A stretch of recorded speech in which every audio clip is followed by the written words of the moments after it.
Hello to everyone who made it through the thick.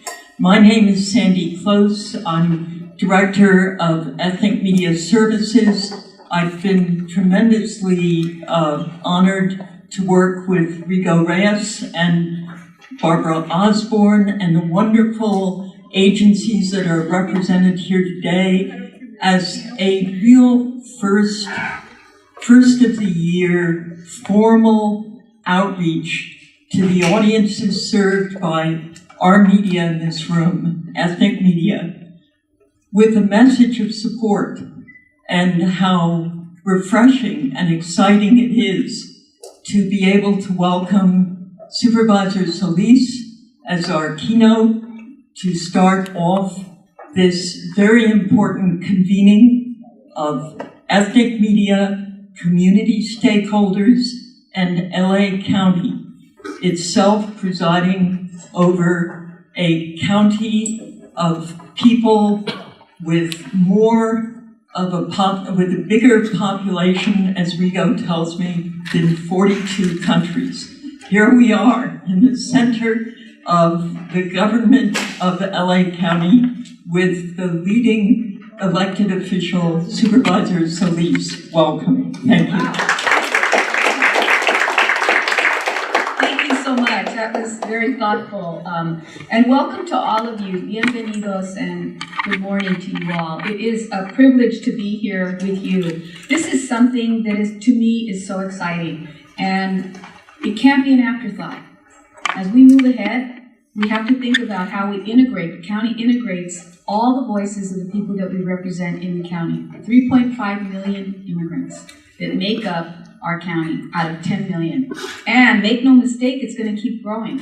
And I believe that we have an obligation in the county to make sure that those voices that are heard are able to be communicated culturally, competently, in a manner that is conducive to the people that aren't always able to come here to the county board meetings or to understand the services that are provided. And it is important for us to reach out to you. I know I've been doing it for most of my political life.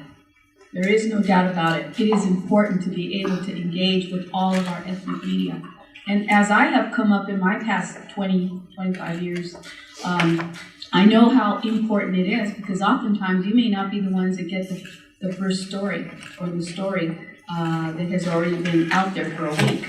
We ought to be able to make sure that all levels of communication are open to you, because what we have to say, I think, is very representative of the constituents that we all represent and to your readers. So you help us reinforce. Many of you have been doing it for many years, and you probably haven't gotten the kind of credit that you deserve. But I'm telling you, it is important, and that's why we're having this event today, because we want to reinforce that. And as we move forward, what I'm trying to tell you is this is just one start. This is one big step that we're taking, and we hope that we can continue to move along with you in every way and make sure that our departments, who really are the backbone of the county, it's not the elected heads, it's also the services that are provided.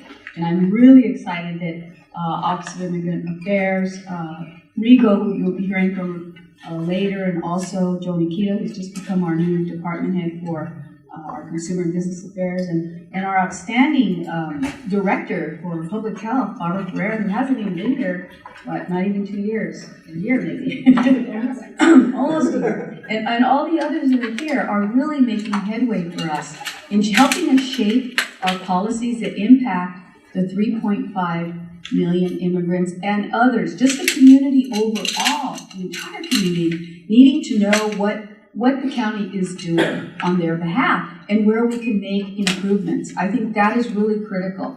For me, when I came here to this office almost 5 years ago, and coming into office, I think one of the first things that came up regarding the changing of our administration back in Washington was the attacks I saw on people of different religious backgrounds, people of different ethnicities, people who spoke different languages, and people who may not typically look like whatever misconception or conception people might have of what an American is. We're all Americans. We are all Americans. And all of us come with our different backgrounds. I say our raíces, our races, whatever. But we come, and we come here, I believe, with the intent of contributing to this great country and to this society. I, too, am a daughter of immigrants, first generation. Parents fled their countries to come here for a better life. And they sought that opportunity, going through many, many barriers. My father was discriminated against in different states, but he finally made his home here in California, in Los Angeles County, who met my mother, who was also an immigrant, who fled the country because of poverty, because of civil unrest. But they met here and they raised their children. And there is opportunity for all of our communities, I believe, moving forward. In spite of what you hear from other people who are espousing negativity, we're saying no. We're saying no. Here in LA County, we embrace our diversity. We embrace the different languages. We embrace the entrepreneurship, the initiative. And then I like to use the word ganas. People who really put forward their strength, their soul, and they work really hard. And they don't expect to always get a pat on the back or, say, an Academy Award, so to speak. But they're working in the trenches, and that's our community. And it's a diverse community. It's Asian, it's Vietnamese, it's Cambodian, it's Armenian, it's Chinese, it's Mexican, it's Central American. It's all of the quilt that makes up LA County. And to me, that is very powerful, because that's how we're able to sustain the county moving forward every single day. And the services that we provide have to reflect the needs of the constituents that we serve, whether it's combating public health issues to make sure that communities are aware of contaminants in the air, or putting out a campaign to eradicate the use of tobacco. Those are very important things for our community. Taking care of our health and putting it in languages so our community understands that we're putting the community first, that we're doing it in a way that integrates their language and their culture. So we're showing respect. And to me, that is very paramount. Whether it's also fighting on behalf of going after bad actors that take advantage, predatory lending, for example, or people who are scam artists. They say they're immigrant attorneys, and they're not. And they're ripping off our community at $5,000, $10,000 a shot, saying that they'll guarantee them a green card and citizenship. These are all things that the county is working on right now.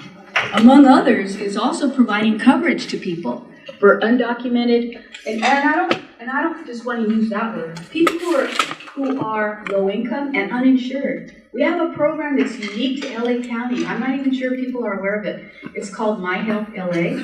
Right now we have 150 to almost, goes up and down, I believe, 150,000 people that are enrolled in My Health LA. It's a program that was instituted even before I got here. It's been around now, I think, maybe 7 years, 6 or 7 years, and you'll hear more about that. But it doesn't discriminate. If you are an elderly person, 65, maybe you come from China or Philippines or somewhere, you don't have health care, and maybe you lost your documentation, you can enroll in this program. If you are a Latina mom who's from Central America, been living in the shadows, and maybe your children were born here, but you weren't, you can apply to that program and get testing, get health care, and be able to live a better life, a decent life, so you can raise your children. But you can also have your children covered as well. And that goes for all groups. It isn't just one group that I'm talking about. I'm talking about all the different groups that would fall under that category. And that's a broad brush. And we want to continue those efforts here in the county. You know, my dream is to be able, and it has always been, to say that the county should not be feared. The county should be a partner with our community and our residents. You know, and one best example I can give you of that is just recently, within the last 2 years, we started this program on helping the homeless that live out on the streets or live in the riverbeds. When I went out there to go see for myself who those individuals were, they were people from my community. They were people who fell out of bad luck, maybe lost a job, were involved in maybe something that caused them to lose their job, and they may have had a record or something, or they lost their spouse, they're a widow, they became homeless. But those are people that are residents of Los Angeles County. What struck me, though, on that day was that we had sheriffs out there, and we had what we call LASA teams. Those are the homeless teams that work with the county, and they went out in the riverbed. And when you typically see someone in uniform in our community, sometimes people look the other way. They walk away. Not in this instance. These individuals that were wearing the uniform, the sheriff's uniform, knew everybody in the riverbed and could call them by name. And those people did not run away. They came to them because they also enlisted their help, their trust. They believed in what they were doing. And those are stories that I don't think everyone always understands or is repeated in the press. And these are stories where we're saying we want to reach out to our communities. We invite them. We want your input, and we're listening. And to me, your particular organizations that you represent are paramount in getting our information out to the most needed. You help to provide assistance in many ways, information to the most vulnerable in our society. And for me, that is a big challenge, because we try to do it at the county and we want to try to perfect it. And ways of doing that is by getting your ideas in how to make that happen. So I've said enough already, but you're going to hear more about all the good work that we're trying to do. And if we aren't doing something right, tell us. Let us know. Share with us your ideas, and let us learn from you as well. So again, thank you for the opportunity to be here just briefly. I really give the credit to the organizers and to the fact that our department heads, as well as our CEO and others, are putting this on the map, because it is very, very logical in my thinking that this should happen always and regularly. So thank you very much.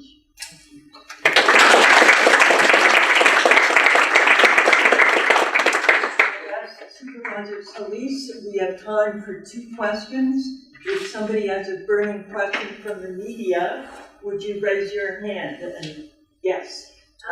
Supervisor, do you have any plans for this year for our community of immigrants in Los Angeles, something new that you have done differently under the current circumstances that we are living? Well, I would tell you that there are many things that we're doing, including about 34 motions that we passed in the Board of Supervisors in our offices that we passed and we voted on to protect immigrants. And we created a legal fund for representation so that those individuals that go before a court, an immigration court, can have a defense. And we've done that through work with different legal teams that were providing assistance. I would ask that right now is a time where we need more people to help us, because that fund is running out. The county put in $3 million, the city, I believe, put in $2 million, and the foundations that are involved put in another amount. Our goal was to reach 10 million. We only got, I think, to maybe 7. 44. Almost. So we need help from our community. What better way than to translate that need and urgency to our friends in the public? People that can help and understand the plight of what some of our young people are facing that are currently being separated from their parents at the border, who will eventually possibly be sent here to LA County. We also have, I think, an urgent message that we're going to fight back on some of these decisions that are being made to somehow strip the availability of people who have temporary protective status, TPS, and going after immigrant groups like the Vietnamese community. They can't show documentation. Somebody in the White House is saying deport them. We're saying no. We're going to stand up and help our communities. When we see discrimination, we want to call it out. When we see hate, when we see unfairness, I think the county board has kind of illustrated that, the new makeup of our board. And I'm really proud to stand with them. It is indeed a different day here in North County. Time for one more question.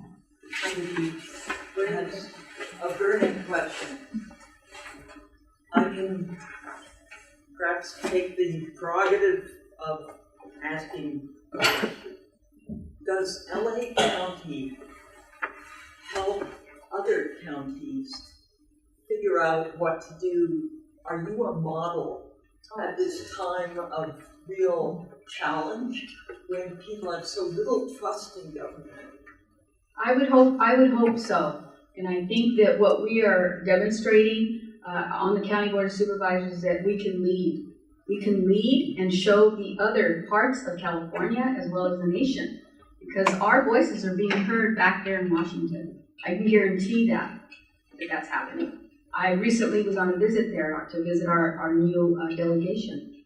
And many of the congressional members that I had worked with who represent different states knew about what we were doing here in California on our stance on immigration, on our stance to help protect vulnerable children, families, people living in poverty, people seeking assistance because they're homeless. People knew about all our initiatives, and they were so enthusiastic to know that the citizens in LA County are the ones that are standing up.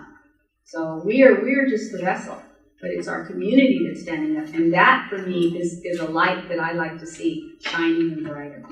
And last question, Supervisor Solis, what is your biggest worry as you look at the year ahead for immigrant communities, diverse communities in LA? My biggest worry, apathy. You know, we can't just afford to sit back and allow for someone else to take up the role or voice their opinions. We have to also stand up, and that's where the media plays a very significant role in going out to the community and amplifying those voices so that other people know that we are working in solidarity. We're all working together in unity, and in that brings strength. So I'm optimistic, but I also know that there's realities. We have to keep our community motivated to let them know that there is relief, there are people who believe in them, and we're ready to stand up and fight with them. That's great. Thank you so much for your time this morning.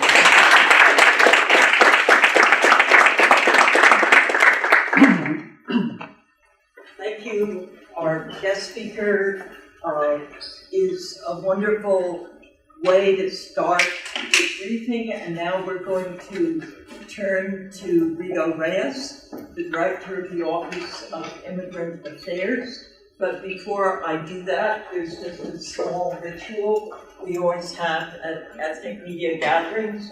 The person who came first gets a prize. And today it was Tony with Khmer TV. Tony?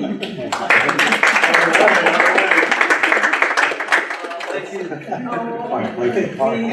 We also have a prize for the person who comes last. Whoever had to, Charlene, thank you so much. You're not the last, because there's still people who are battling through the traffic.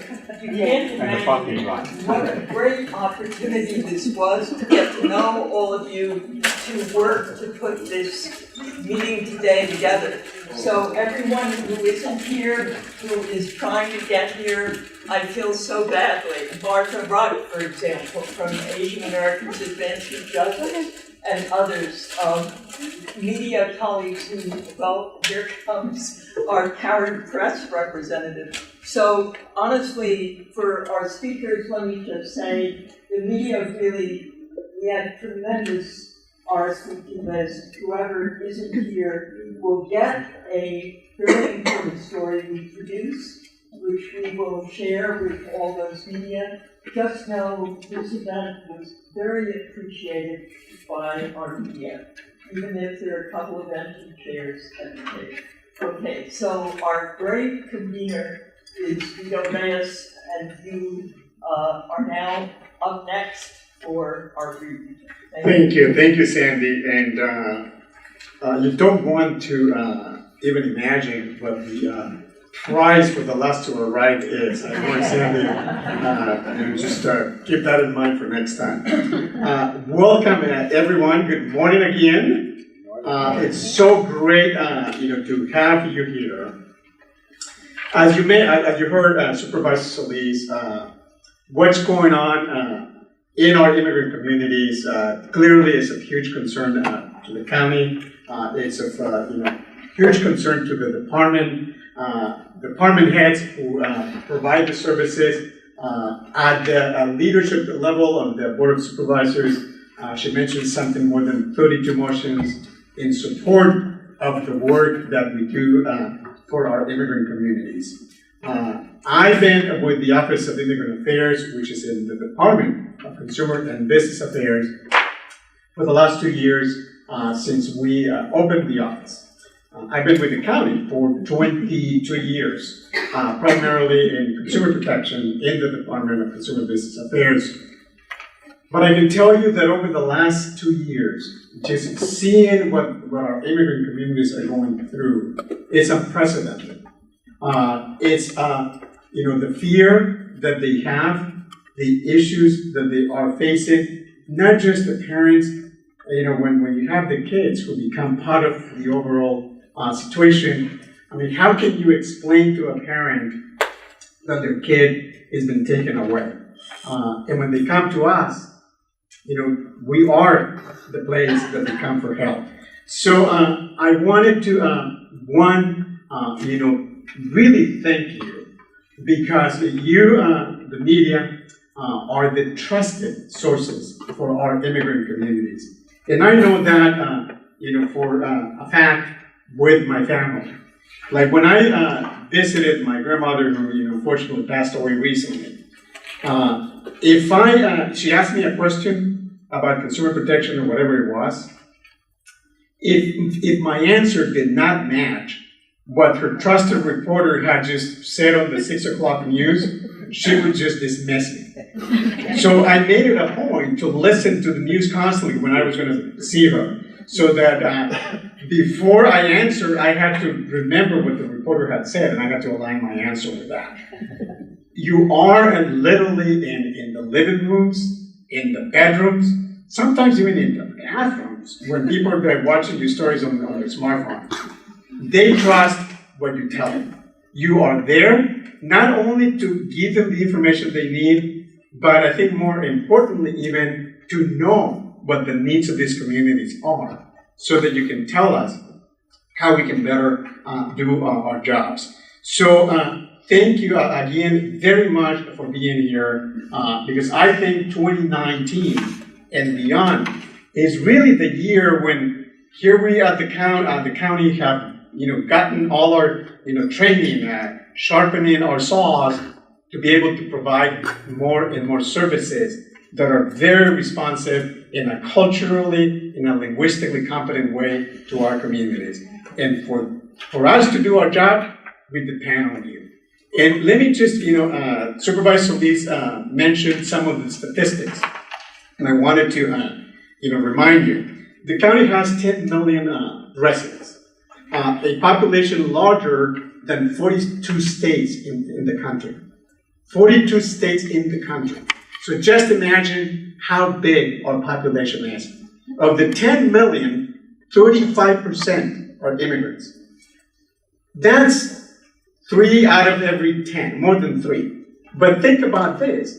60%, nearly 60% of all kids born in the county of Los Angeles, at least one parent is an immigrant.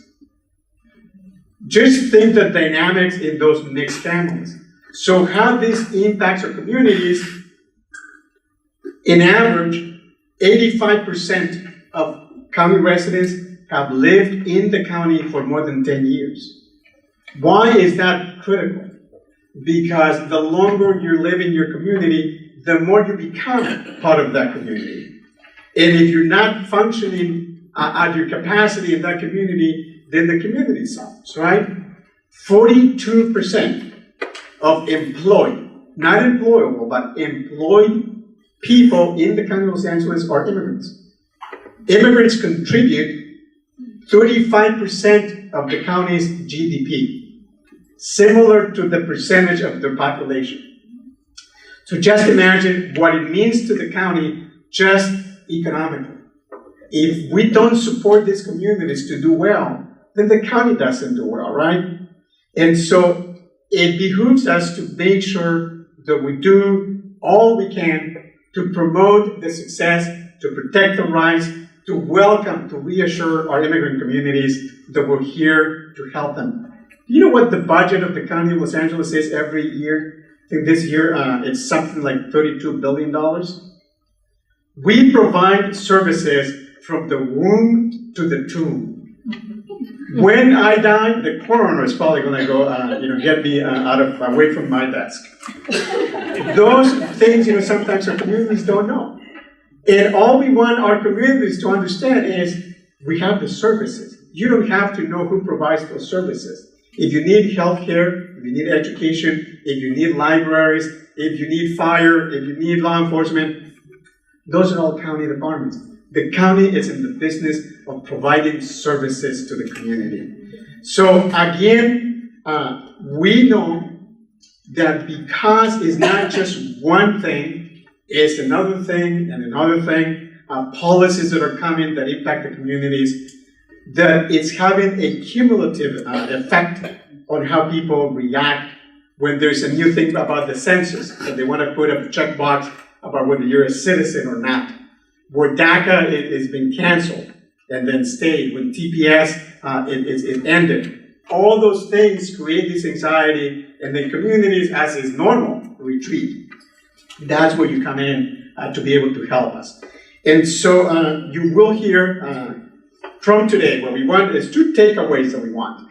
One is for you to hear what our county departments, with some key stakeholders, partners in the communities that work every day in and out helping our communities, are doing to protect the rights of our immigrant communities, to advance their success, so that when you learn about these things, you can promote those services in the communities.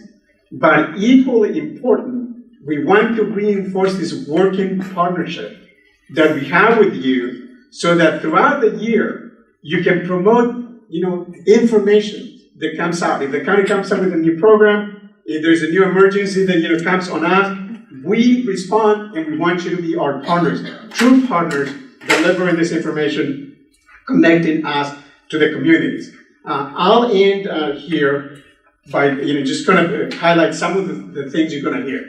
And it is very moving when you break this down to the human level. So imagine that I go outside right now and, I steal a muffin from the snack bar here. And I get caught and I get charged. If I don't have money to pay for an attorney, who represents me? I think we would call Ruben here, Marquez, with the Public Defender's Office, right? That's right. Ruben, can you make sure that my rights are protected? Absolutely. The Public Defender is assigned to represent the person. What happens if I'm a 5-year-old girl who gets caught in the immigration system, and I'm sitting in front of an immigration judge and a federal prosecutor trying to get me out of the country, and I don't speak the language, and I don't have my parents, and I don't have anyone near me? Who represents me? Nobody. In the immigration court, immigrants don't have the right to have a government-appointed attorney. And we see that, Nora will tell you, that we see that every day when this happens. So we have the LA Justice Fund to provide representation in situations like that. You will hear from our departments more details. Healthcare, I mentioned, education, law enforcement. Those are all things that we want you to know, that these are just statistics.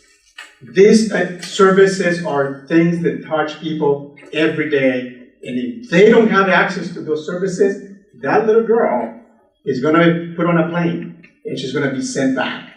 But if she had an attorney, she would have been 10 times more likely to get some sort of relief and stay here. So thank you again so much for being here. We look forward to working with you. We cannot do this job without all your help in all our communities. Thank you.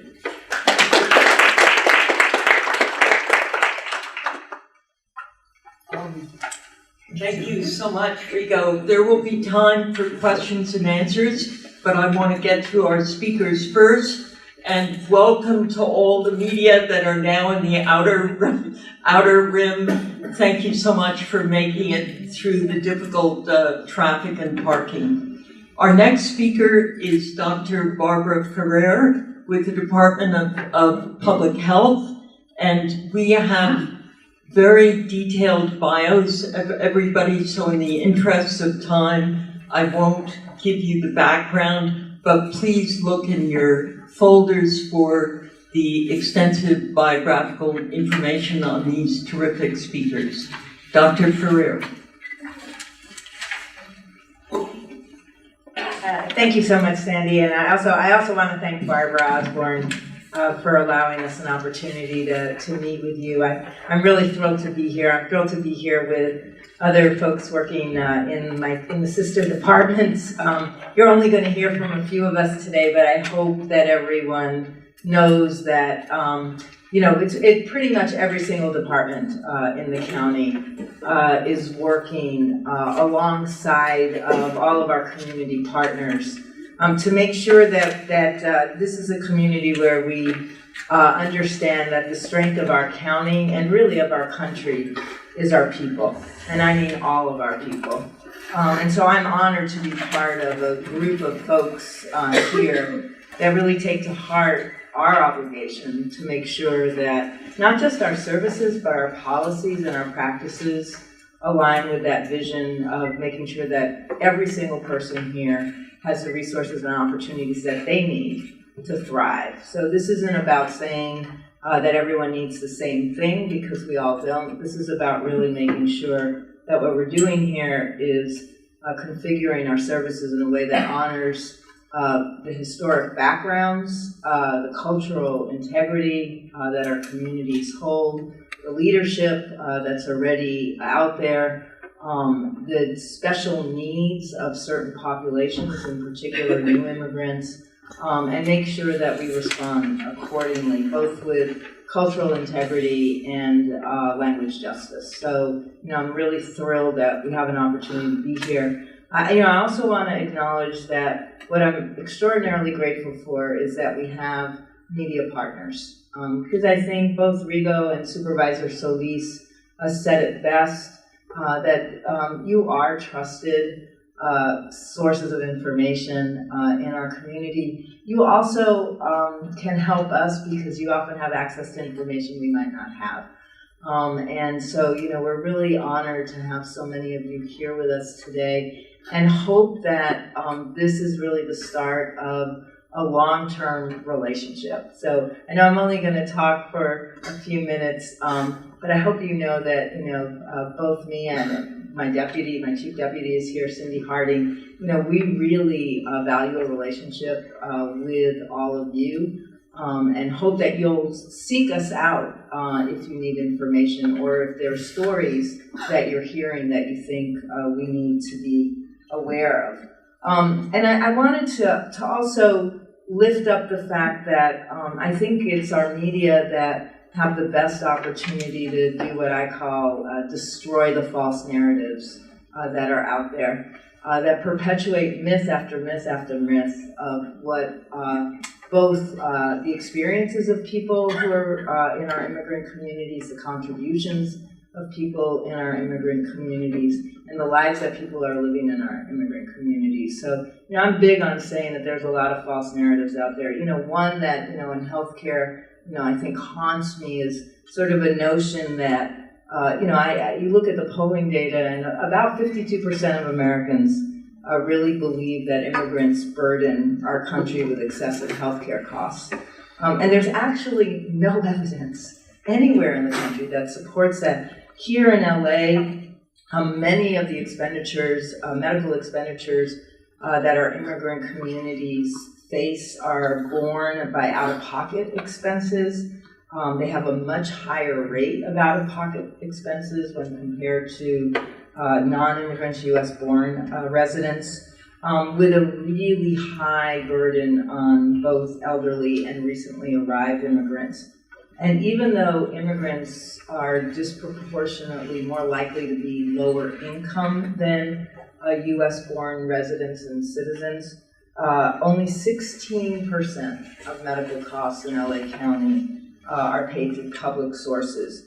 And, for U.S. citizens, it's over 21%. In some cases, it's about as high as 30%. So, these are the myths that I think get perpetuated, and really appreciate all of the work you're doing to make sure that people understand that these are false narratives.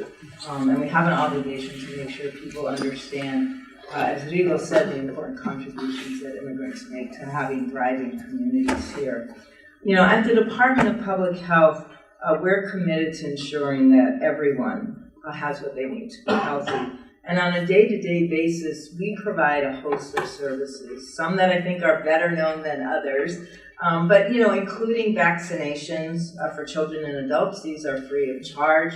We have 14 public health clinics, but we also sort of roam around the county and are mobile and are able to come into communities to make sure that people have good access to immunizations. I'm going to highlight we're in the middle of flu season. Really important for people to be able to get immunized, protects you and protects everyone around you. So for many communicable diseases, the best protection is immunizations. And in fact, immunizing everyone, regardless of their immigration status, offers protections to everyone, especially those folks that are interacting a lot in our community. So if you go and eat in restaurants, you really want restaurant workers to be appropriately immunized. If you go to schools, you want children in schools to be appropriately immunized. So that's what we're here for. We're here to make sure that everyone has access to those services. We also treat, diagnose and treat for tuberculosis and all sexually transmitted infections. We have home visitation services for new parents and for parents of young children. We provide health education in many different languages. But we also provide information about exposures to environmental hazards. So as the supervisor mentioned, this is particularly important in LA County, where we have a lot of heavy industry and where many people who are low income and people of color are in fact much more likely to have exposures to environmental hazards than other folks. We also have substance abuse prevention and treatment services across the county. And again, offer those services in multiple languages. We have a lot of responsibility to make sure that the food that people consume in the county is safe, and that includes working with street vendors so that they have opportunities to be permitted and be educated around safe food handling processes. I know that these are a handful of the services that we offer. But I want to say that the reason why I lift them up is there are a set of services that are underutilized by folks in our immigrant communities for a variety of reasons, some of which is on us to do a much better job making sure people understand how easy it is to access our services, and then that in fact our services are free, and in fact our services are available regardless of immigration status. But some is also the fear that exists right now across our county for immigrants in believing that they are allowed to access services and supports.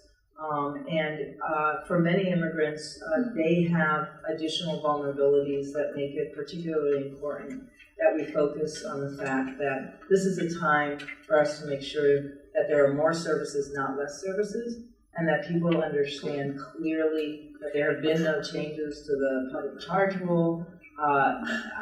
The changes, when and if they ever come, will be not retroactive, and that many public health services may in fact be carved out. So we are excited about an opportunity to work with you to make sure that folks know in time of great need, this is a county that wants to make sure that we're able to support you in partnership with these wonderful community folks that we're going to hear from that also are deeply embedded in our communities.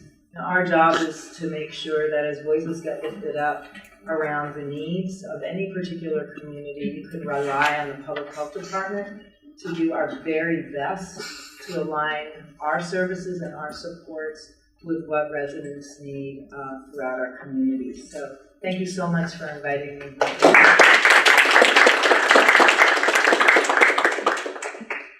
Thank you so much, Dr. Ferrer. Our next speaker will be Joseph Nichita, who is the Director of the Department of Consumer and Business Affairs. I'm trying to take notes at the same time. It's a lot of balls in the air, and because it's just so much good information. Thank you. Thank you. Good morning. Good morning. My name is Joe Nikita, the Director of the Department of Consumer and Business Affairs, and like a lot of people in this room, I come from an immigrant family. I'm the first generation Italian-American, and I remember my grandfather had it's called the Italo Americano, which is an Italian-American newspaper, and he's definitely stacked them in a basket next to the toilet. So Rigo is right, where a lot of our news consumption takes place. I agree with everything that Supervisor Solis said and Dr. Ferrer said, obviously, but I wanted to just emphasize again the importance of our relationship with the media, because coming to the people and saying, hey, trust me, I'm from the government, hasn't worked for us all that well. So I think your role as translating our message for consumption by the communities that you reach is critically important. So we definitely welcome a continued dialogue and an open dialogue. You can reach out to us, you can reach out to our media folks at DCBA if you have any questions. I wanted to quickly thank Supervisor Solis and Barbara Osborne for helping us get this on board. And I do think all 5 supervisorial districts are represented here today in one shape or another. I don't know if you want to raise your hands and identify yourselves around the room. Okay, real quick, because I was told 5 minutes, so I'm going to run through some of the stuff that we do in the Department of Consumer and Business Affairs. I will start with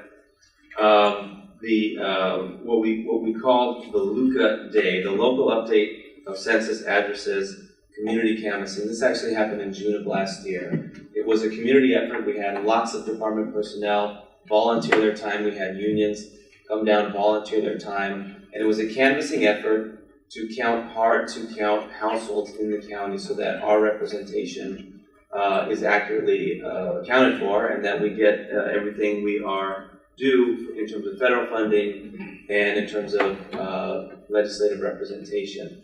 Now, I emphasize this thing in particular because you will see a lot more outreach, in particular in our immigrant communities, as 2020 rolls around and we do our census. That is a very important process. We need to count everybody. Everybody counts, and we want to count everybody. So you'll see our Office of Immigrant Affairs in particular doing specific targeted outreach on that. And it's important to note that although you're hearing from Consumer and Business Affairs and a couple other departments here today, the county really has the infrastructure established to support immigrants from the, what did you say? From the tomb, from the womb to the tomb, not that crazy.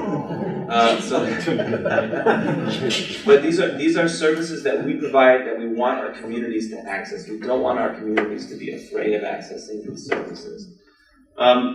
The other thing I will mention is our Path to Citizenship program, which is a partnership with our county library. This is expanding tools and services for immigrants who are seeking citizenship. There are workshops available. There's information on our library's website. It's a very useful thing you can access if you're looking to establish citizenship in this country. I wanted to mention minimum wage enforcement. Our department is responsible for enforcing the county's minimum wage, which currently is at $12 an hour if you have 25 employees or fewer, and $13.25 if you have more than that. Now we do see, and this applies to everybody, but we do see most of the individuals who are registering complaints or are entitled to back wages or suffering wage theft are Spanish speaking. That is the majority of individuals that we are helping. Another commonly encountered language is Chinese languages as well. I wanted to mention consumer protection generally. In particular, immigration consultant fraud or notario fraud. In 2014, we took in about 80 complaints from individuals who felt like they were defrauded by an immigration consultant. In 2018, we took in more than 260. So we're seeing a sharp increase in the number of individuals coming forward, and that is probably just a fraction of the people who are actually suffering from fraudulent immigration consultant services. We think that the climate of fear that exists right now is making it an opportune time for those who want to defraud people to do so, because individuals who have lost money or have had their immigration status impacted by fraudulent services are afraid to come forward right now because they're afraid to be caught up in the immigration enforcement process. That is something we handle. Working with prosecuting agencies, we do have about 1 to 2 prosecutions a year, and over the last 4 years, we've helped prosecute consultants that have defrauded about 160 individuals. All told, since 2014, we've had about 600 complaints. LA Justice Fund. Supervisor Solis mentioned the LA Justice Fund. This is a public-private partnership. It's a $10 million effort. We are at about $7.4 million. County contributed $3 million. The City of LA contributed $2 million. Philanthropy has raised 2.4. And we do take donations. They have to go to the... It's a hat, we're going to pass it around. Okay, we will pass around a hat. But also you can do so online, and maybe Rigo can provide that information after I'm done giving my remarks. I wanted to just mention, LA Justice Fund provides legal representation for those at imminent risk of deportation. Primarily, people who are being helped by the Justice Fund have been here a long time. They have families, they're of prime working age. And I want to read off the countries that are represented in our client pool. It's about 19 countries: Mexico, Guatemala, El Salvador, Honduras, Cambodia, Nicaragua, Philippines, Vietnam, China, Peru, Sierra Leone, Uganda, Ukraine, Chile, Belize, Botswana, Bulgaria, India, Georgia. You see, it's a really wide range of individuals who are being helped through the LA Justice Fund. In the Department of Consumer and Business Affairs, we are preparing for future issues that will come down in terms of immigration. We are building foundations to provide rapid response. 3 things to highlight here. Public charge. So the County of LA has really mobilized in its effort to educate our immigrant communities about public charge. Our Office of Immigrant Affairs is the point for that, and we're working with a number of other departments, including our County Counsel's office, to, at the direction of the Board of Supervisors, to oppose the public charge rule changes. We have clear messaging, educational material, media graphics for staff and the public. We're happy to distribute those. Our Office of Immigrant Affairs has trained department heads, administrative personnel here at the county, and more than 1,000 managers and line staff, from the central departments here to our health services agencies to our Department of Public and Social Services, who are engaging with the community on a day-to-day basis about how to handle questions surrounding public charge. Separated families.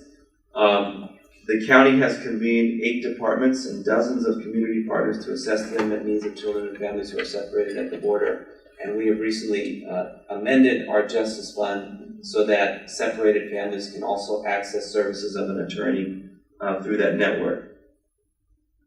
This Tuesday, it's important to highlight, this upcoming Tuesday, the board will be considering a motion by Supervisor Solis to expand protections for individuals, for immigrant individuals in the realm of immigration consultants. So the board will be taking that up on Tuesday. Really what we're seeing here in LA County in terms of the impact to individuals who are defrauded by immigration consultants is not a county issue only, it's happening statewide, so we're looking for a statewide solution in that regard.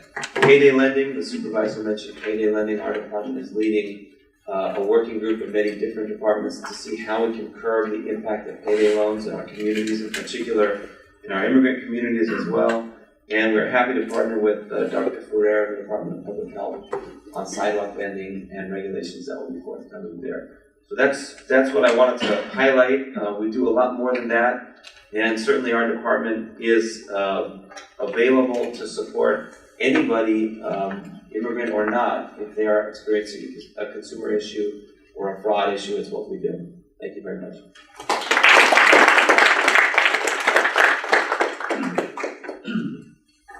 Our last agency speaker is Roxana Molina, the chief in charge for the Department of Public Social Services. Or did you have to? Oh, okay. Okay. You know, what I may do is go directly to our community spokespeople, because we want to make sure we're keeping to the time as much as possible, and then we'll take Q&A. That's what do you think? Do you want us to move Perfect time. So Roxana Molina is chief in charge for the Department of Public Services. Good morning, everyone. So my name is Roxana Molina. I'm currently overseeing the Bureau of the Program and Policy section in the Department of Public Social Services. I am here representing my director, Antonia Jimenez, who unfortunately couldn't be here. She's in Sacramento today. I do want to take an opportunity to thank Supervisor Solis for inviting the department to this important event. I feel like coming third. I don't want to repeat and echo everything that Dr. Ferrer and everyone else has said, because I also agree with what they've been saying. But I do want to give you a little information on my department. I think our department works I think our department works closely with a lot of our media, or ethnic media. We get a lot of inquiries from a lot of you. We have a great communications section that works closely with you. I don't know how many of you know Christina Hajar, who is an amazing communications director. So for those who may not know of our department, and I don't know who that would be, but DPSS does administer various programs and services to families, children, single adults, and our elderly. We promote, health. We promote economic self-sufficiency, assistance in food, what is known still out there as food stamps. We know it as CalFresh. Currently, we serve over 4 million individuals in LA County. So that gives you an idea of the size of my department. We currently have close to 14,000 employees in LA County alone, in DPSS. So I want to talk about the 2 major programs that my department administers, and that is the SNAP, the Supplemental Nutritional Assistance Program in LA County, or in California, I should say. We call it CalFresh, also known as food stamps. I know it's a term that the state wants to get away from, but the reality is, I think especially our immigrant community still knows it as food stamps. So I don't want to get away from it, because that's what they connected with. The other big program that we administer is our Medi-Cal program. In Medi-Cal alone, we have over 3 million individuals enrolled. And Medi-Cal, I think there are 2 things I would like to share with you that I want you to continue to, help us and bring out to the community, is that in Medi-Cal is the one program that allows immigrants, especially those that don't have all their necessary paperwork, otherwise known as undocumented, apply and receive benefits. They may be only for what we call restricted and emergency services, but it is an ability for them to have at least minimize the out-of-pocket costs that Dr. Ferrer mentioned. In an emergency, at least they can get services. Additionally, for those individuals that do have that restricted services, they can also be enrolled, as Supervisor Solis mentioned, into the My Health LA, so they can get that follow-up checkup. So the other program that because it's going on 3 years, I think people have kind of forgotten about, is what we call our Senate Bill 75. SB 75 passed into law in 2016, and we implemented it in LA County in May of 2016. What that bill did is it stated children under the age of 19, regardless of their immigration status, are eligible to full scope benefits. That means that those children can get dental checkups, they can go and get eye exams, they can get glasses, they can be enrolled in a managed care plan and go to Kaiser if that's who they choose to enroll in, and get the services that anybody else would get. That is, to me, a critical program that I think that you, as being out in the community, would be, just reinforce it. It's been there since 2016, and it is a service to all these children, regardless of their immigration status. So I do want to put it on that table.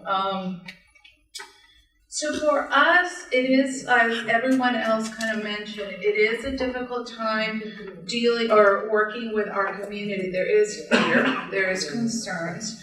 Our call centers, DPSS has 3 call centers. We have been getting calls, when the public charge came out, there were calls there. But we work very closely with the Office of Immigrant Affairs that has been mentioned, and Rigo and his staff have come out to DPSS, have trained. The first training was done to all of our call center staff because they are the first persons who get the calls. So we ensured that that was our first training, and now I think they rolled it out to the remaining 8,000, he said, so good luck on finishing that off. So for us, our message and what we're telling individuals who call us is nothing has changed. So I think that's the message I want to continue, just keep reinforcing. Come in if you are in need of cash assistance, if you're in need of medical care, if you're in need of anything else that you think we can provide, come in, let us make that eligibility determination. We are up to date on our policies, and what we tell them is, for right now, nothing has changed. You have the ability to get these services. You have the right to get these services. So reinforce that. I think it was Dr. Pereira, or I'm sorry, I don't know, who mentioned that it's if, and that's a big if, or when public charge rule changes, it's not going to be retroactive. So that's another thing that we are also mentioning when we get certain calls. And most importantly, we are not obviously legal advisors. So our message is also, we recommend you reach out to the Office of Immigrant Affairs. Here's their 800 number. They will connect you with someone who can assist you, which is what you already heard. So anyone who has any questions, and I also would love to hear the good and the bad that we do. Feedback is always good. I had a prior director who used to tell us, give me the bad news. Just tell me all the bad news. And at first it threw us, like, well, why do you want to hear all the bad? And he said, because at least I know, and then we can take a step to resolve it. So I'm open to that. Give me, if it's good news, I give praise to the staff. If it's bad news, we take it and we try to make the change that's needed.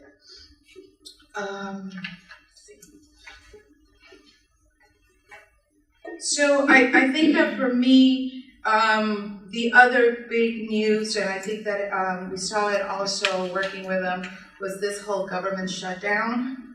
Right now, we have minimal information, but we are working with some of you and partnering about what the messaging is.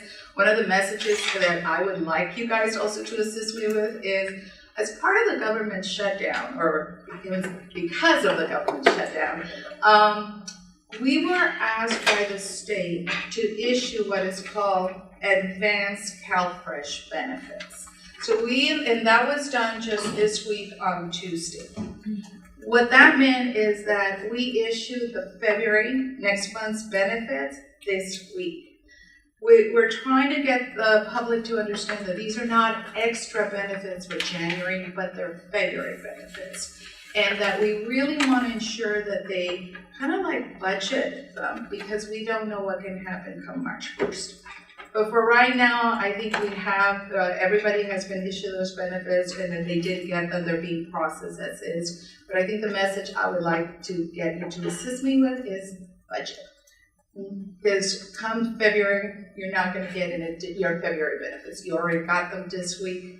which is 2 weeks prior to your normal time. So there's budgeting there that needs to be, and I just need them to understand that a little bit better. So I think that's pretty much it for me. Again, I want to thank you. I want to thank everyone for inviting us. This has been very interesting for me because this is my first event, but I know that we work with you very closely in our department because we do have a communication section that is always very interacting with you. So thank you very much.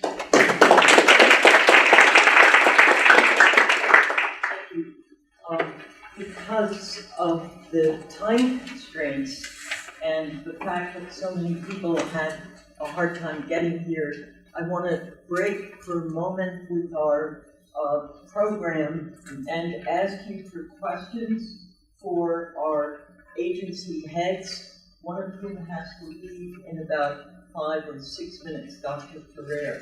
So if we could spend about 5 minutes with Q&A just for Dr. Ferrer or other members of the county panel, and then we're going to go for our community stakeholders. But any questions for Dr. Ferrer or others right now on the panel since she has to leave? Staff specifically, some of these individuals will not be eligible for certain public benefits. Is there any training that's being given, or will you plan for any training on how to navigate other services that are not connected to their immigration status? I mean, it's a great question, and yes, Cindy Harding is here. I mean, we have had a massive effort, thanks to a lot of help from Vigo and his team, to get all of our staff trained that do frontline work. So that not only are we able to understand what we're offering, but you're absolutely right. Like it has to be a no wrong door at this point. You know, wherever people show up, the staff that are there need to have enough information to make sure that we're listening intently on what people need, and then doing what I call a warm handoff. Not here's a phone number, try to call somebody, but let us get you connected to some other service that we might not have here, but you're asking for. But I want to emphasize that for the Department of Public Health, we treat everyone. Like any services we have anywhere in the Department of Public Health are available for everyone in the county, regardless of immigration status. So we're different from the Department of Health Services, we're different from the Department of Mental Health. We are not a managed care program. We have no stipulations. We don't need to see insurance cards because we're responsible for the health for all 10 million people who live here, regardless of their sources of income, regardless of the color of their skin, regardless of the languages that they speak. So I want to just clarify that anything we offer at the Department of Public Health, we offer to everyone. And that we're working hard under Vigo's leadership to make sure that for families that have been separated and that are now in our county, we do whatever we can at the Department of Public Health to support them, and we work with the other county departments to make sure that we're connecting those families and children to services wherever they are in the county. So I appreciate that question. Let me just clarify, because I think that's a very important question. So immediately after we learned that this issue was coming our way, the board passed a motion directing us to learn about these children and families who were transferred to the LA County, who was transferred here, to connect with them, then to convene the departments that serve these needs, and make sure that we proactively help them. So we went to the shelters, we understood there were 104 kids transferred, and then we sat down with the departments, public health, social services, mental health. It was 8 departments. We discussed the services they have and how we were going to provide them in a proactive manner, so that we would identify the family, and then we have what we call a facilitator, navigator. Anna Lou back there was getting the calls going, and we also engaged with the legal aid agencies that serve his families legally so that it was a wraparound response. And then the department would call the family as opposed to waiting for the family to call us, because these families are fleeing government, right? They're not going to connect with us. So that's in place. We have a flow chart. We all know, if we come across one of these families, we do the assessment, we connect them with all the services available in a proactive manner, and that's the level of response that we're using as a model for all our departments to connect with the community.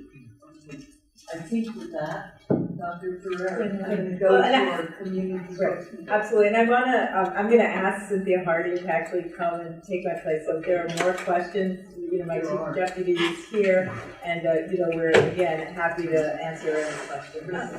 So, thank you. Yes, so Cindy will take my place. So we're very important, the people that are working on the front lines, reinforcing these services that we heard about this morning. I want to start with Daniel Sharp, Legal Services Director of the Central American Resource Center. Daniel, thank you each so of our much. community speakers have 3 to 4 minutes, and then we'll go to Q&A. And then we'll go to lunch and one-on-one interviews. So, Daniel. Thank you so much, Sandy. Appreciate it. I'll keep it brief. First, to give a nod to the ethnic media here, we've talked about the immigration fraud issue. I think a lot of stories that get picked up, get more coverage by bigger outlets, often start with smaller ethnic media outlets. We've had a lot of, and then I think in covering the immigration issue, as an organization, we provide direct services, we do policy work, we try to give the impression that we do it all, but we often learn about changes in this very dynamic field from our ethnic media partners. They often reach out to us for comment on policy changes or issues that we had no idea about because it is such a vast and dynamic field. And so I want to give a nod to the importance of having good reporters in ethnic communities that are doing this really important work, bringing attention to important issues. And again, on the fraud issue, to the extent that it gets picked up, and that there is sort of, it's given the importance that it deserves, that often comes out of stories from you. So we really appreciate that. As far as the collaboration with the county, the LA Justice Fund is a really important step. We're now in year 2 of that effort, and it's been an incredible start. We're looking forward to expanding, continuing, and really expanding it in the coming years. So we've talked about the investments. When something is described publicly as difficult and expensive, that's usually not a politically attractive sort of sell. Unfortunately, that's the reality of doing immigration work, representing people who are detained without lawyers, far away, often in Adelanto, California. And so this work is difficult and expensive. And so to really get to the point where no immigrant has to be in a courtroom facing permanent banishment without counsel, we will need to increase the investment, and then for the organizations, it takes time to sort of build the infrastructure so that we can provide those services.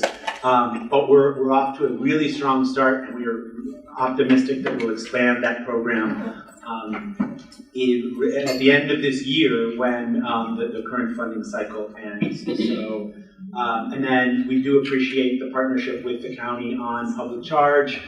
Just a reminder that we have 700,000 or so naturalization eligible legal permanent residents. We talked about naturalization as well, and county library doing work on that. It's a huge number of individuals, more people than we have in some states, is 700,000 people. And so we know that the current administration is doing everything it can to make it more difficult for those folks to come forward, naturalize, get through this process.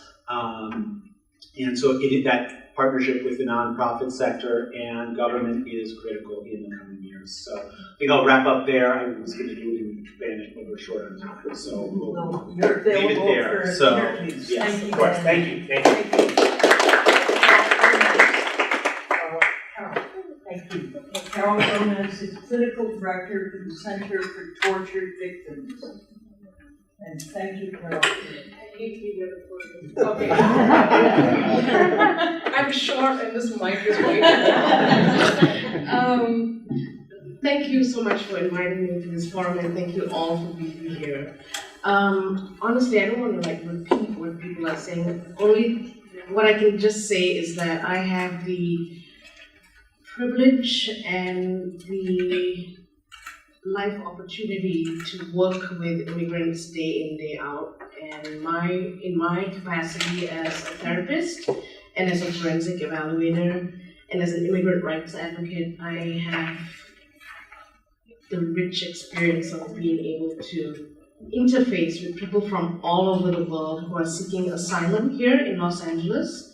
I work at the Program for Torture Victims, and the folks that have lost life and limb to cross the border and come here because the US is understood as the beacon of hope and democracy, and the people that I see still have faith that this country will live up to that name.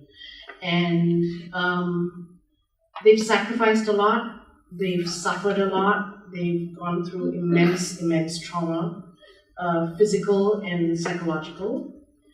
And I just want to let the ethnic media community know that there are safe places here in our community that the county does support. And through programs like the LAJF, and I also work with federal funded programs, the Office for Refugee Resettlement, we have, in partnership with the many community groups and government agencies here, we work to create a safety net that tries to meet the holistic needs, not only the legal but also and health, but also the emotional and the socio-emotional needs of people healing from trauma. There's trauma in migration, there's trauma in loss, there's trauma in leaving your home and family behind. People don't necessarily do this just on a whim because, they're looking for a job. No, this is a real act of desperation that most people are crossing the borders for. So just to bring that humanity back into why we're here, why we're welcoming, why we need to create these spaces to welcome our communities, why we need to make efforts to build bridges, interact with each other, create solidarity spaces for US citizens and immigrants alike, for children of immigrants and new immigrants alike, for people of color and for white people, to people across religions, sexual orientation, gender identity. Thank you, LA County, for being that welcoming space and for doing the hard work that you're doing to make this a safety net and a sanctuary for the immigrants that walk through the borders or fly through LAX, wherever it is, and however they get here. We are a country that is made up of immigrants. That is our history. And we need to remind ourselves and reflect on our ancestry and our histories, reflect on the indigenous people who walked this earth. Anyone else who's come before is an immigrant. So there's just no excuse. We need to sort of remind ourselves of that and remind each other of that and ground our work in that core understanding. So thank you for having me. I don't know what else to do.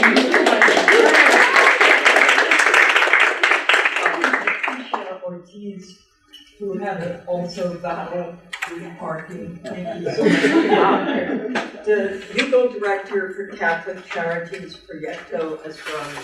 Hi everyone. So as Sandy mentioned, I'm Patricia Ortiz. I'm the program director with the Bronze Immigrant Rights Project, which is part of Catholic Charities of Los Angeles. So just very briefly what we do removal defense. We provide representation to immigrants in removal proceedings. That's children, adults, families, detained, non-detained, as long as you're within the LA immigration court jurisdiction, and that includes not just LA County, but Santa Barbara, Kern, Oxnard, Ventura, Riverside, San Bernardino, pretty large area we cover. But we're very fortunate to have LA County as a partner. I think one of the things we often tell people is if you are here in LA, there's more resources for you, and we can maybe find solutions for non-legal things that you need. I think we find with the other counties that we work with, it's a lot more difficult for us to be able to assist our clients in their non-legal needs. And there are a lot of non-legal needs. It's not just you get an attorney to represent you in court and everything is solved. There's issues with housing. There's issues with what am I going to eat tomorrow? What am I going to wear? How do I enroll in school? I'm extremely traumatized, and I need to work through everything that happened to me in my home country. And so we often look to LA County for those services. So when we first sign up a client for representation, we'll say, what are your mental health needs? Let's send you to the Department of Mental Health, see if they can enroll you, or if there's other community partners. We're also receiving funding from LA Justice Fund. We'll send them the information for how to enroll in school. We'll tell them, or even if they're underage, and send them information for Medi-Cal, and they all go through the county. And so we are not just partners in the sense that we receive funding for the LA Justice Fund and to really expand our representation, but we're partners in that all of the services that they provide really do help our clients, our immigrant population, and we're very thankful to have those resources available. Because like I said, we work in a large area and we're not all of our clients as fortunate to have those resources. Let me just say to the media a word about these really wonderful community stakeholders. They were nominated by the county as people. Yes, some of them sue the county agencies, some of them give trouble. They're recognized as being so really incredibly valuable and dedicated to serve the diverse communities of LA, and they're seen as sort of part of the lifeblood of the county. So you should realize you were in a way nominated to come here, and we're very grateful you came. So again, Nora Phillips. Thank you so much for having me. I wanted to first thank the county and the ethnic media for being present. To echo what Rigo and some other folks were saying, a lot of our clients have no trust in the government, and they even don't really trust us as organizations. But they trust the news channel. They know that Noticias 34 isn't going to come to their house. So it's a safe sort of way to get the message out, and we've found that that's been incredibly helpful at trying to get people to come to events and to seek out services, because it goes without saying it's a completely terrifying time. So my name is Nora Phillips. I am the legal director and co-founder of Al Otro Lado. I'm old, but the organization is somewhat new. So we've been around since 2011. We're a binational legal services organization, and most of our work up until the past few years is actually focused in Tijuana. So we've evolved significantly with the refugee crisis, so we've had to develop a lot of programming. I'll talk about it really quickly in a bit. But most of the folks that we were working with at the beginning of the organization were Angelinos who've been deported living in Tijuana. So there are about 1,000 people from LA per month who are deported to Tijuana. So our program has, we started out with legal screenings and advice. We've been able to get a couple of people back to the United States. And worked with refugees, deportees, anybody having to interact specifically with Customs and Border Protection at the U.S. border.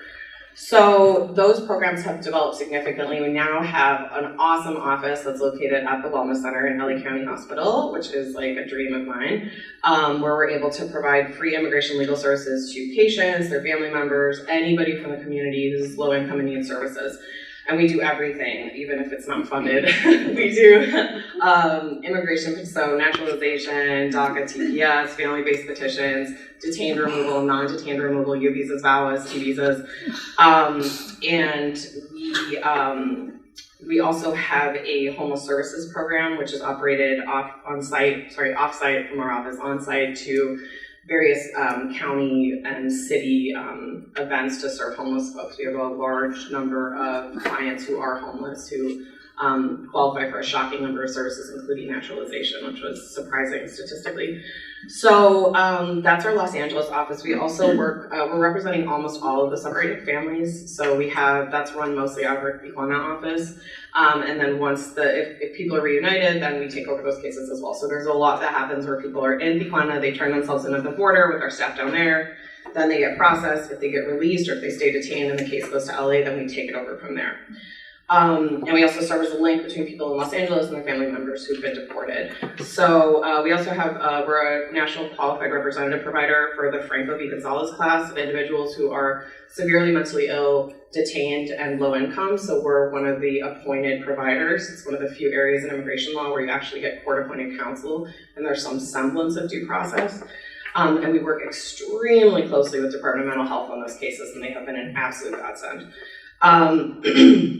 Our refugee program in Tijuana, we manage 50 to 100 volunteers a day and provide screening, legal advice, and other kind of on-the-ground support for those families as they're facing the things that we have to advise them are things like fill up your bellies because they're probably not going to feed you for a couple of days, wear as many clothes as you can because you're going to be in the hielera. And it was a weird point where I realized that that anybody could be in a worse position than being detained in the United States. So we also have a litigation department, so we like to sue the federal government a lot, not the county. And that's been mostly against Border Patrol for trying to slash the asylum regulations, family separation. Our first lawsuit was against CBP for failure to let in refugees at the southern border. And I forgot one of our most important programs. We have a second chance program that's in Tijuana that's specifically for people who've been deported.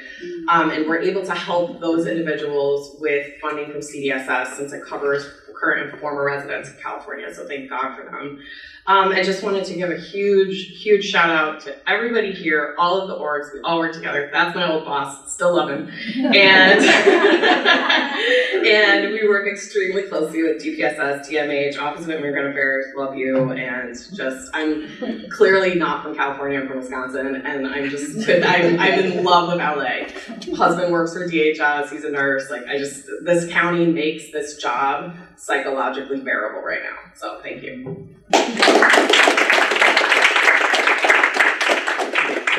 Smart with brunch. You made it. I was getting text messages, all the parking lots were closed. Really wonderful effort, Martha. Thank you from Asian Americans Advancing Justice. Thank you, Sandy. Yeah, we can have many skills, but finding public parking apparently not. Civil disobedience really can change the situation out there. So good morning, my name is Martha Roque. I'm a staff attorney at Asian Americans Advancing Justice Los Angeles. Like my colleagues, I want to thank the county and ethnic media so much for holding this event. I say this to my clients a lot, but in times of uncertainty and increased fear, I think that information and knowledge is actually the antidote to that terrifying situation. And so if there's anything that I can say is thank you to all of the ethnic media and what you do, because truly information is the key to creating stability in these changing times. So to arm yourselves with information, que se armen con información, because that's truly the end game here, I think. So again, my name is Martha Roque. I'm a staff attorney at Asian Americans Advancing Justice Los Angeles. We're a civil legal aid organization that's funded. We're part of the Los Angeles Justice Fund. We're the largest Asian American advocacy organization in the United States. Our immigration unit provides deportation defense for both detained and non-detained individuals. We do regular detention center visits at Theo Lacey, which is it's one of the detention centers in Orange County that gets a lot of, unfortunately, detainees from Los Angeles County. We provide free legal consultations both at our office and at the Los Angeles Public Library. There are signups available at the LA Public Library website for those. And we provide in-language services in most Asian languages, Mandarin, Khmer, Korean, Cantonese, pretty much you name it. So I want to talk about three main things. The first is about the LA Justice Fund and how among the services that the county provides is a squad of immigration attorneys that are going to court with immigrants both in detention and people who are in the non-detained court. And so to let you know that for people who are afraid of immigration enforcement or who have immigration court or are detained, that there are many organizations funded by the county that provide free legal representation to those individuals. And so to know that there is help available, and even though the overwhelming majority of immigrants go unrepresented in immigration court, that it's a situation that the county is taking steps to try and change. The second thing that I want to say is related to the idea of arming yourselves with information, is that if you're in a mixed status family or somebody who's concerned about their immigration status, to absolutely encourage them to get an immigration consultation and know what their status is, know what their options are. A lot of people are eligible for status and don't know it, and a lot of people can assist family members through family-based petitions and things of that nature. So even if it turns out that you aren't eligible for status, to at least know what your options are, short and long term, and to, again, try to clear up some of that uncertainty that can be one of the greatest sources of fear. And the last thing that I want to share relatedly, even if you aren't undocumented or in danger of deportation, that everyone should know their rights. And so in addition to seeking out legal consultation, figure out your own situation, is to understand the immigration enforcement system and the law enforcement system more broadly, and know how to assert your rights and how to navigate situations that could turn out really badly. And so I want to thank again the county and Ethnic Media for all that you do. We do live in sort of an oasis of legal and social services, and to the extent that we can connect our community members to those wonderful resources, then we do our best jobs. Thank you.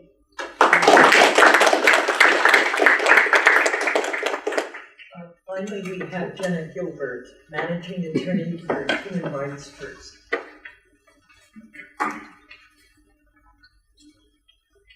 Hello, everyone, and I'll reiterate everyone's thanks to the county and to Ethnic News Media for putting this together, and for all of you who are interested in hearing more about the work that's being done in LA County.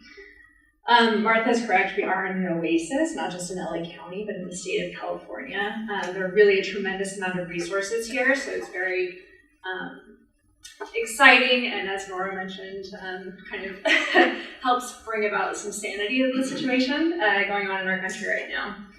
I'm Jenna Gilbert. I'm a managing attorney at Human Rights First.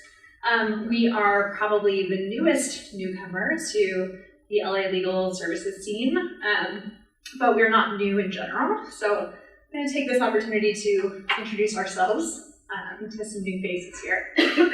So Human Rights First is an advocacy organization primarily, but we also provide legal services to asylum seekers in the United States.